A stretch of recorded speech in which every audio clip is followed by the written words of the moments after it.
If you have a mortgage pre-approval in hand, you probably think you know exactly how much you can afford. You're wrong. This single mistake cost an average of $18,000 in financial stress in the first year. I'm Gabriela Jonas, a real estate broker on the South Shore and Laval for over 21 years. I've helped hundreds of first-time home buyers avoid exactly this trap. Today, I'm going to show you the 3 most costly mistakes first-time home buyers make on the South Shore and Laval, and most importantly, how to avoid them completely. Because it's not just about lost money. It's about daily stress, sleepless night, arguments with your partner, and sometimes even having to sell at a loss after just 1 year. So if this is your first purchase, or if you're helping someone making one, stay until the end. This video could save you tens of thousands of dollars. Let's go.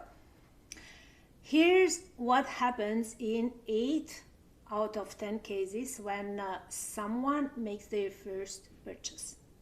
They get a mortgage pre-approval. The mortgage broker tells them, congrats, you were approved for $450,000.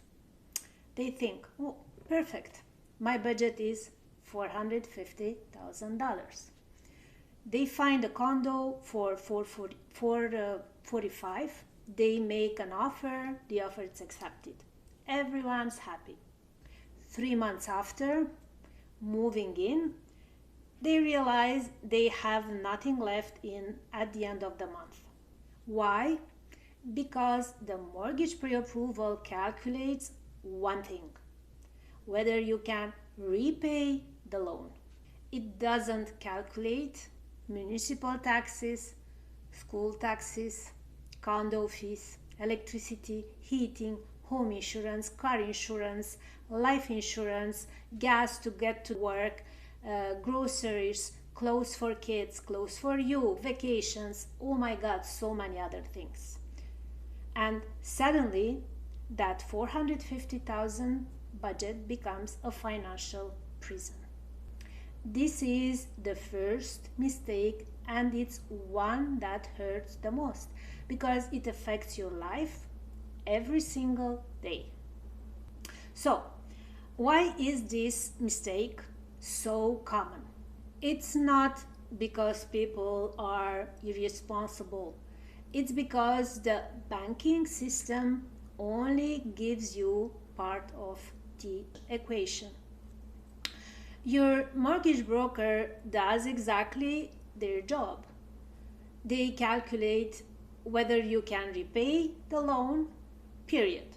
That's it. That's their job. They don't calculate, and it's not their responsibility to do so, whether you will be able to live comfortably after buying. And the sellers, their broker, they want to sell. So if you're pre-approved for $450,000, they're going to show you properties at $445,000, $440,000, $35,000, and that's it.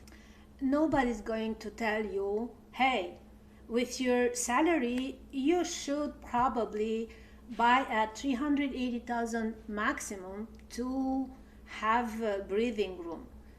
Nobody does that. Why? Because it's not their interest, their financial interest, to tell you to buy cheaper, or it's not their pocket. So people buy at the maximum of their borrowing capacity, and then life happens. An unexpected car repair, medical expenses, a child who needs glasses, the dishwasher breaks. Completely normal things. But now there's no financial cushion. Every unexpected event becomes a source of stress. The second reason this mistake is so common is that nobody talks about the real costs. People look at a property listing and see 455,000 mortgage payment, 2,400. They think, okay, I can do this. But they forget municipal tax, $350 per month, school tax, $120 per month, condo fees, $280 per month, electricity and heating, $200 per month in winter.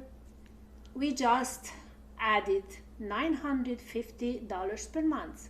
The real monthly cost, $3,315, and that's before groceries, gas, car insurance, entertainment, unexpected expenses.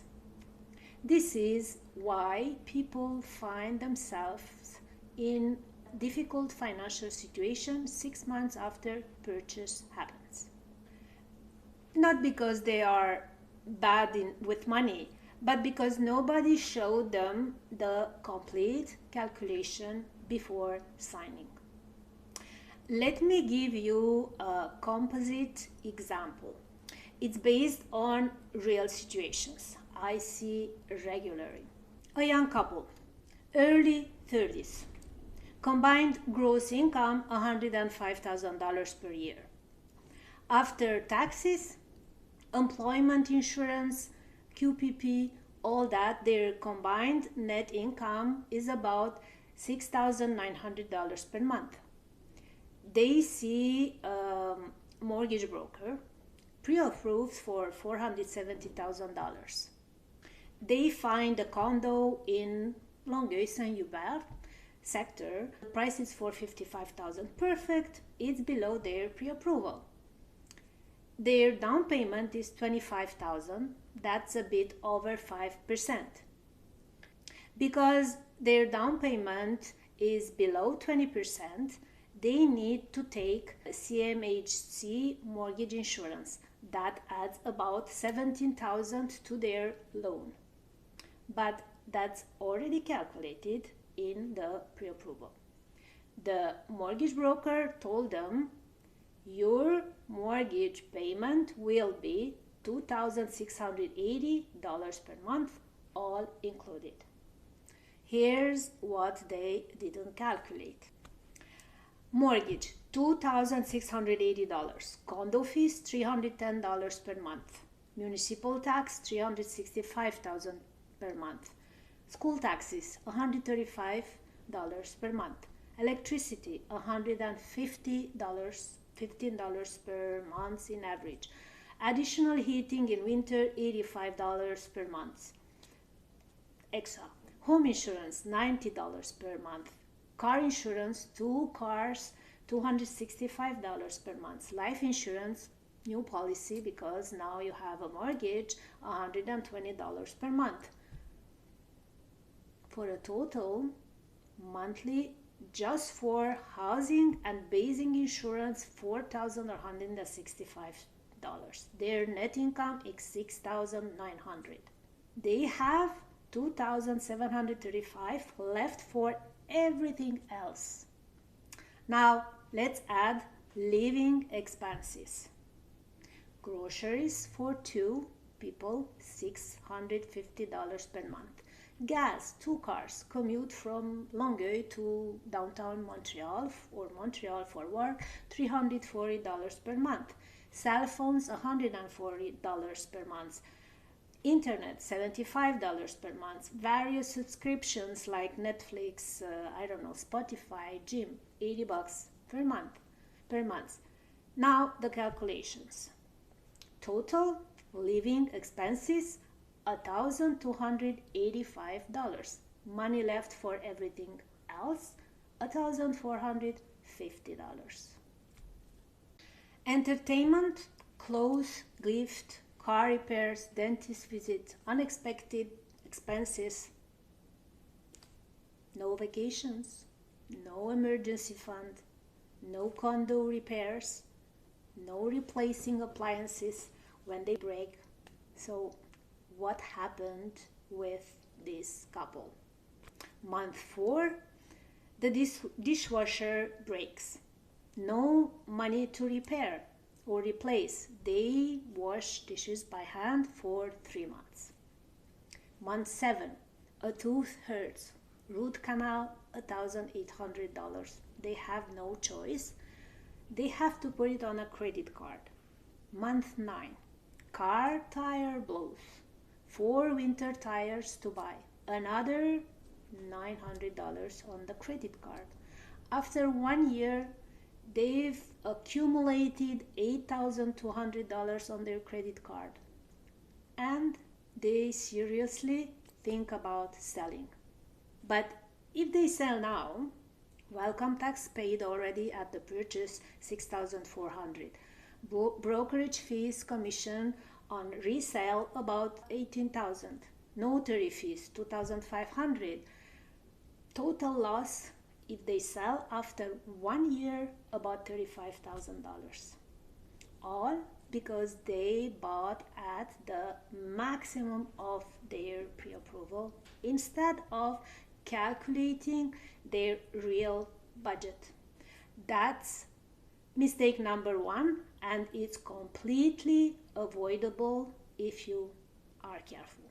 Second massive mistake I see all the time, not understanding what an inspection really means. People think, I had that house inspected. The inspector found problems.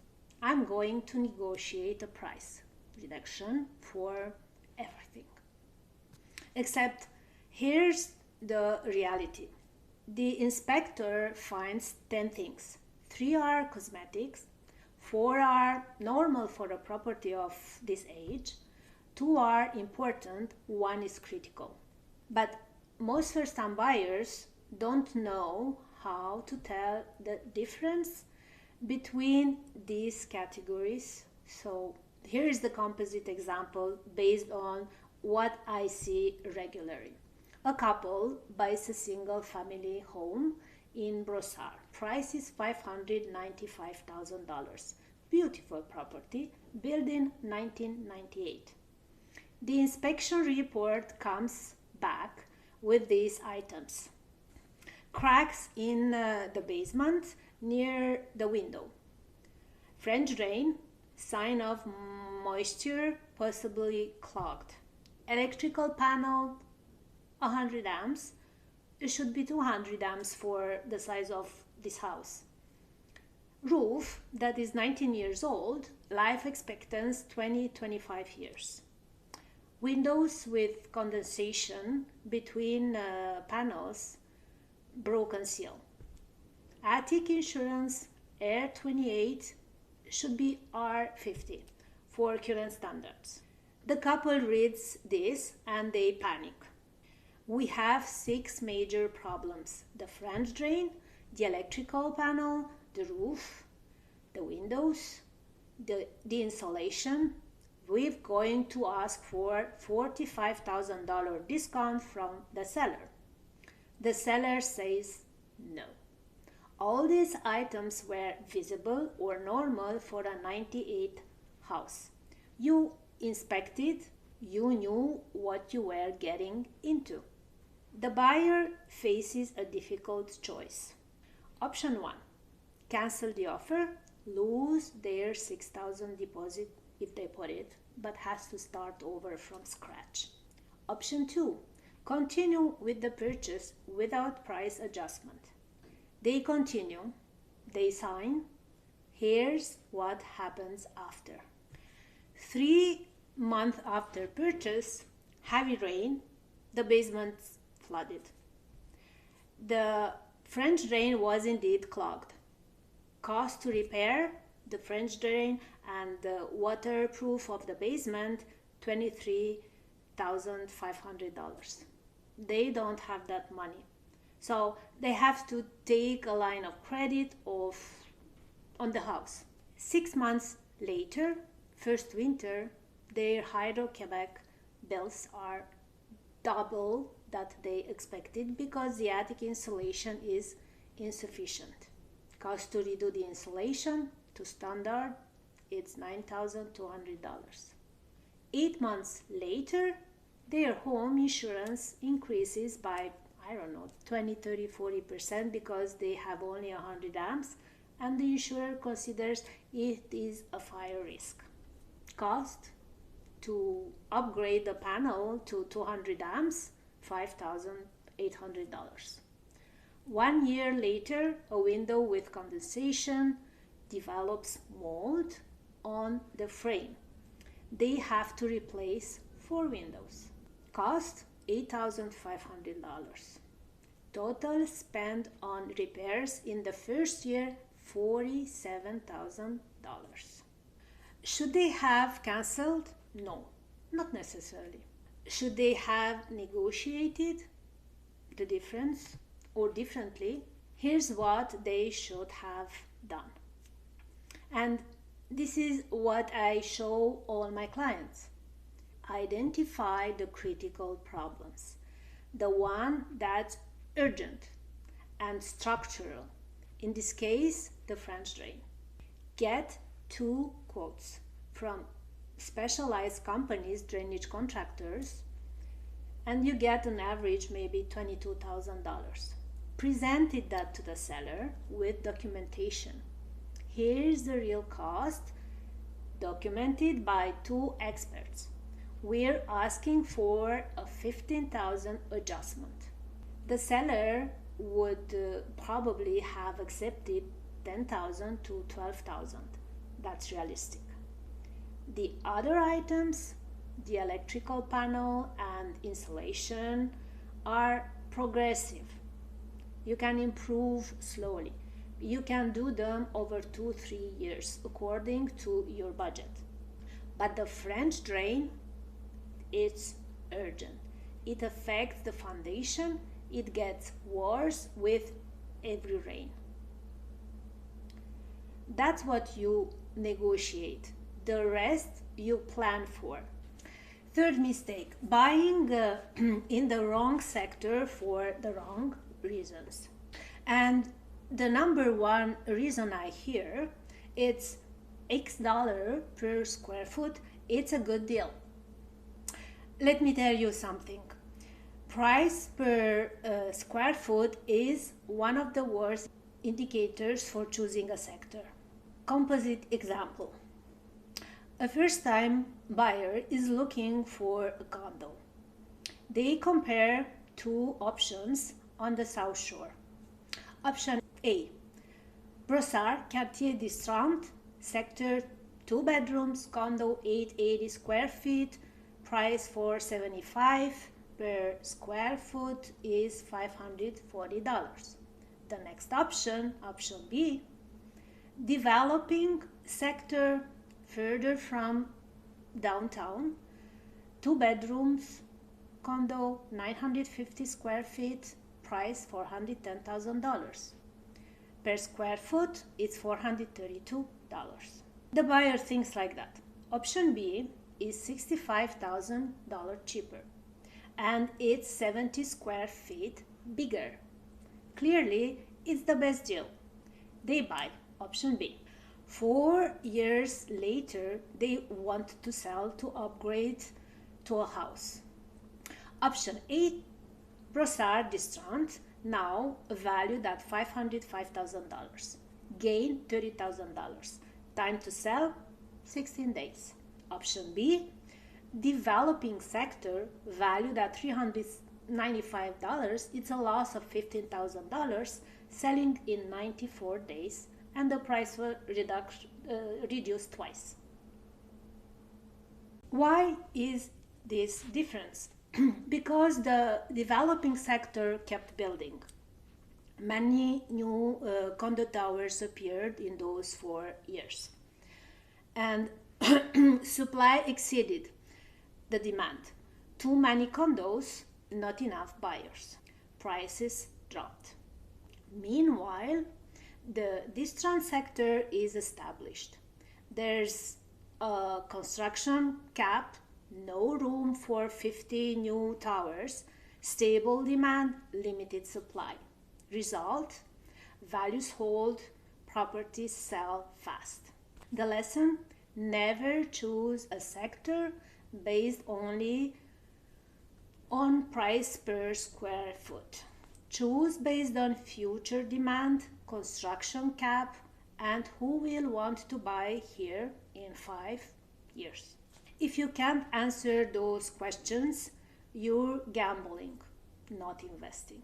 So, how do you calculate your real budget before buying?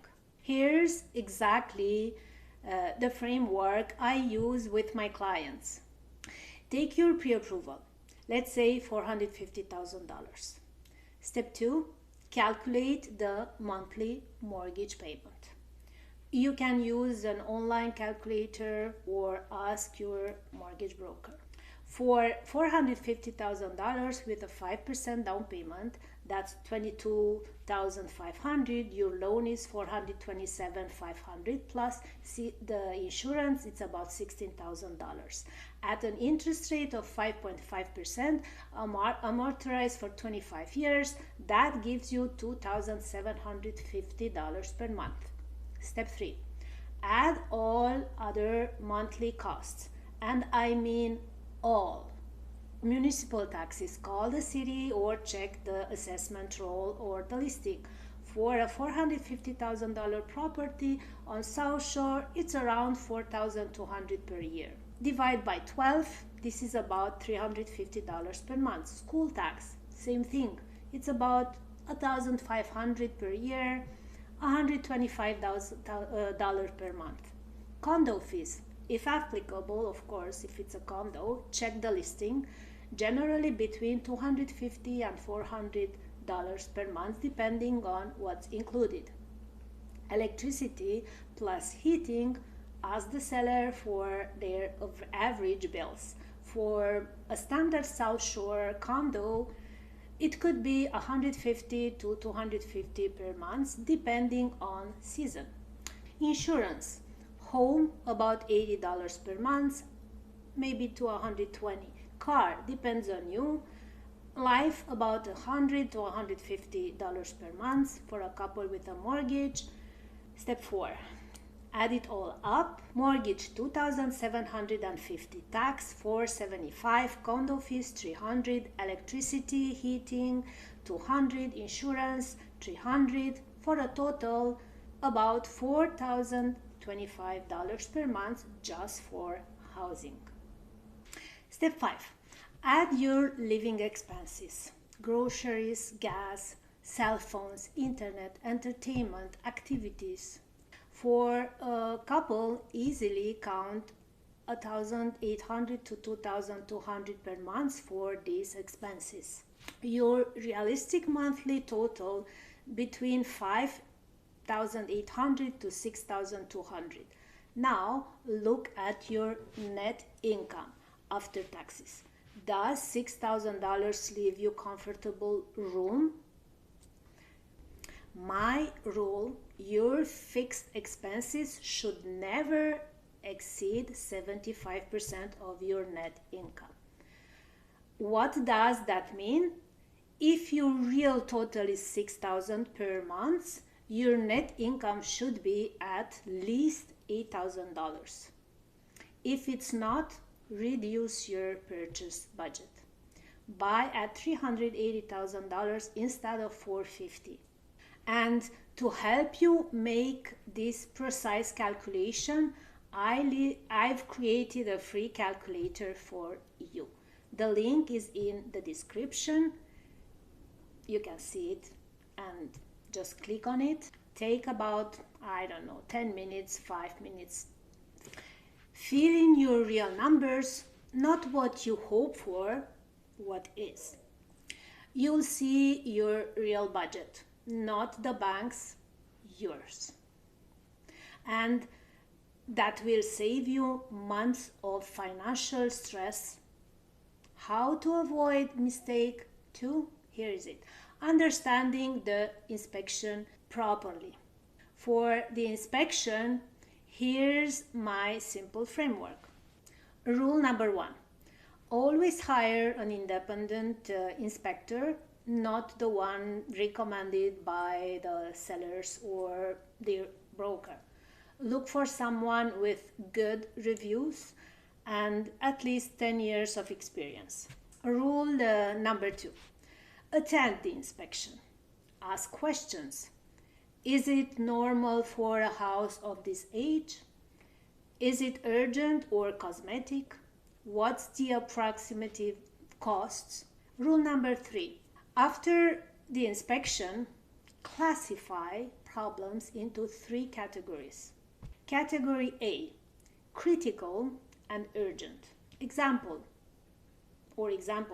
cracked foundations that's moving, failing French drain, leaking roof, active mold, which is dangerous, electrical problems. Category B, important but not urgent. Examples: 18 years old roof that will need replacing in about 3-5 years, but functional. Windows with insufficient insulations.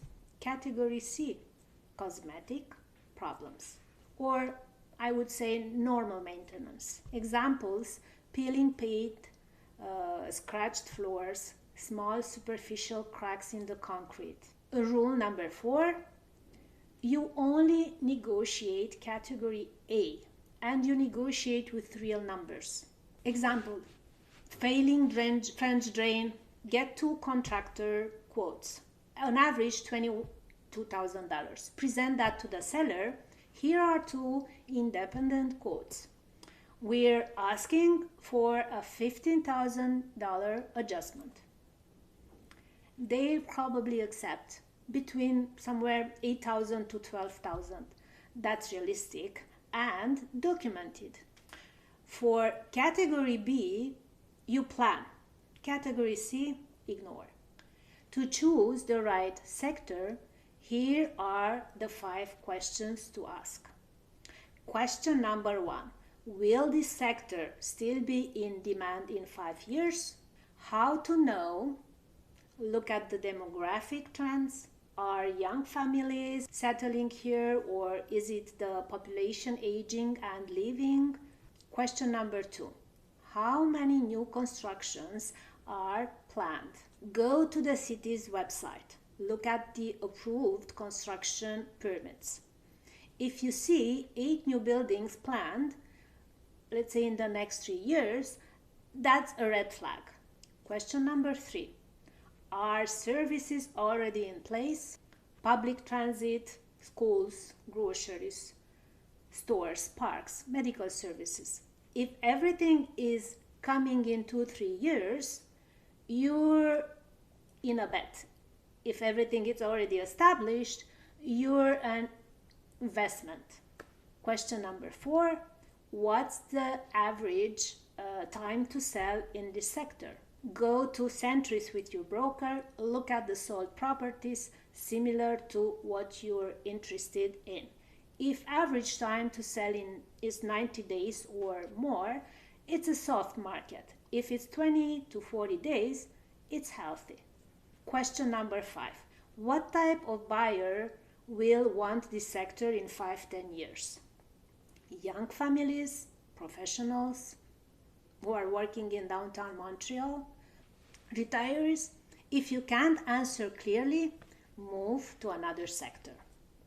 These 5 questions eliminate 90% of bad sector choices. Now, here's the complete decision framework for your first purchase. If you follow these 10 steps, you'll avoid the 3 mistakes I just covered. Step 1. Calculate your real budget before even looking at properties. Use the free calculator in the description. Step 2. Choose 3 potential sectors based on the 5 questions I gave. Not 1 sector, 3. That gives you options. Step 3. Visit these sectors one on a Tuesday evening at 6 p.m., not a Saturday afternoon. You want to see real daily life, traffic, noise, parking. Step number 4.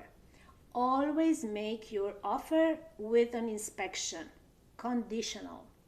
Always, even if the market is competitive. Step number 5.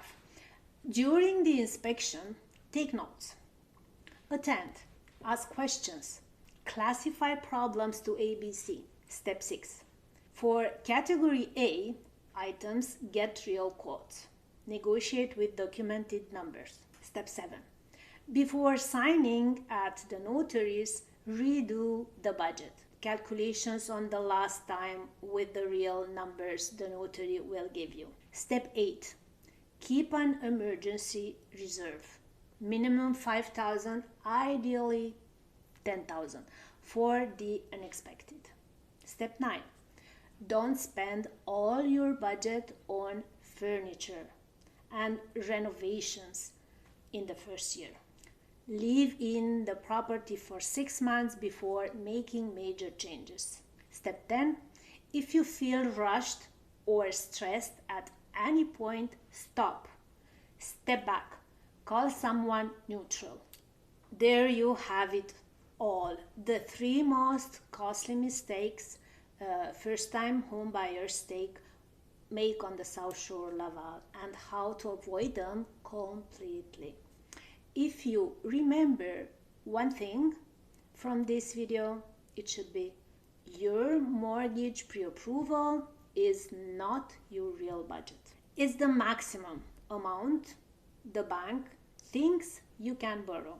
That doesn't mean you should borrow that amount.